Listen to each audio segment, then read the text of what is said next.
SIFC ने कौमी ज़राअत को अपना खास हदफ बनाकर काम शुरू कर दिया है, जिसके समरात भी जल्द मुतवक्के हैं। इस हवाले से ये रिपोर्ट देखिए।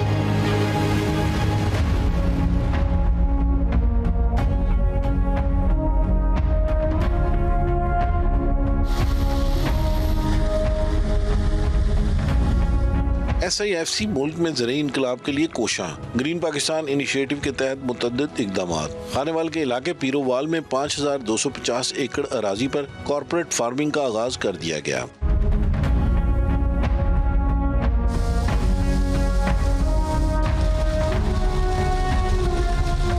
इस मंसूबे का मकसद इजनास, दूध और गोश्त की पैदावार को बढ़ाना है ताकि ग़िज़ाई तहफ़्फ़ुज़ को यकीनी बनाया जा सके और अवाम को अशियाए खुरोनोश कम नरखों पर दस्तयाब हों। ज़राअत और लाइफ स्टॉक के शोबों को जदीद खतूत पर इस्तेमाल करने के लिए फान ग्रो कंपनी एक साथ कई मंसूबों पर काम कर रही है। जब हम नेशनल सिक्योरिटी की बात करते हैं तो उसका एक अहम एलिमेंट जो है वो फूड सिक्योरिटी भी है। SIFC के क़याम के बाद फान ग्रो के तहत इस वक्त पीरोवाल खानेवाल में मुख्तलिफ फसलों की जदीद खतूत पर काश्त का सिलसिला जारी है। ये बुनियादी तौर पर कॉर्पोरेट फार्मिंग, जिसमें मुख्तलिफ फसलों की काश्त और उसके साथ साथ लाइफ स्टॉक का जो शोबा है उसकी भी तरक्की और तरवीज के लिए यहाँ पर काम किया जा रहा है। लाइफ स्टॉक फार्मिंग के पहले मरहले में ब्राजील से आला नस्ल के जानवर दरामद किए गए हैं। अब इनकी अफजाइश नस्ल के जरिए इन्हें किसानों तक पहुंचाया जाएगा। फॉनक्रो यहाँ पर बाहर से आला क्वालिटी के जानवर इंपोर्ट कर रहा है, जिसमें गिरलैंडो, गीर, ब्राह्मण, नीलोर वगैरह शामिल हैं। इन विट्रो फर्टिलाइजेशन की टेक्निक को इस्तेमाल करते हुए आला नस्ल के एम्ब्रियोज तैयार किए जाएँ। जो लाइफ स्टॉक फार्मर्स हैं ख़ास तौर पर उनके लिए एक बड़ा इनकलाब भी जो है वो मनसूबा लेके आ रहे हैं, जिसके तहत जो हमारे लोकल फार्मर्स हैं जो फी जानवर कम पैदावार ले रहे हैं जानवर से दूध और गोश्त की, ये उस पैदावारी सलाहियत को बढ़ाने का मंसूबा है। जो जानवर इंपोर्ट करेंगे उनके सीमेंस कलेक्ट करके और हम जो मसनूई ब्रीडिंग के तौर पे सर इनको यूटिलाइज करेंगे और फिर जो है हम लोग जो पाकिस्तान के जो लोकल जानवर हैं उनमें हम लोग इंजेक्ट करके और उनकी नस्ल को हम बेहतर बनाने की कोशिश करेंगे।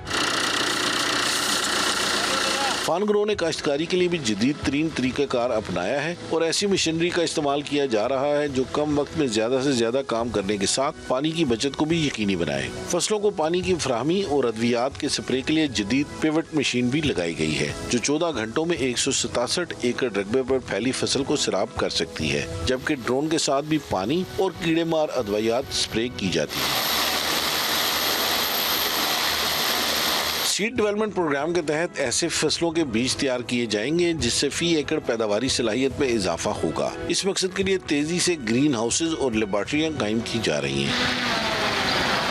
टोटल यहाँ पे 5200 एकड़ रकबा है और जो फसलों की बात करें वहाँ पे सबसे ज़्यादा एकड़ पे हमारे पास कॉटन है, फिर मक्की है, मक्की के साथ फिर हमारी वीट भी लगी हुई है और आपके पीछे ऑयल सीड नज़र आ रहा है, कैनोला लगा हुआ है, सनफ्लावर लगा हुआ है और हमारी कोई तकरीबन 1000 एकड़ पे फॉडर क्रॉप है जिसमें रोड ग्रास और अल्फाल्फा शामिल है। पाकिस्तान सालाना 86% खुर्दनी तेल दरामद करता है और इस पर $5 अरब का खतीर ज़र मुबादला खर्च होता है। फान ग्रो कंपनी बड़े पैमाने पर खुर्दनी तेल के बीज की भी काश्त कर रही है। 210 एकड़ पे हमने कैनोला लगाया और इसको हम ग्रेजुअली बढ़ाएंगे, ना सिर्फ खुद बढ़ाएंगे बल्कि यहाँ के जो आसपास के काश्तकार हैं उनको भी मोटिवेट करेंगे कि वो ऑयल सीड लगाएं और हम अपने मुल्क की जो इंपोर्ट सब्स्टिट्यूशन है इसको कर सकें।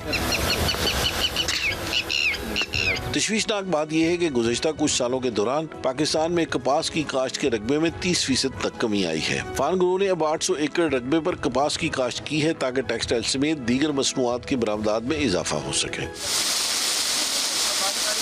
फान ग्रो ने गुड एग्रीकल्चर प्रैक्टिसेस के तहत आम किसानों की रजिस्ट्रेशन का भी सिलसिला शुरू किया है ताकि इनको तरबियत देकर ज़राअत और लाइफ स्टॉक को फ़रोग़ दिया जा सके। कैमरामैन अवैस क़यूम के साथ Mohammad Imran, head of defence desk, Suno news, Khanewal.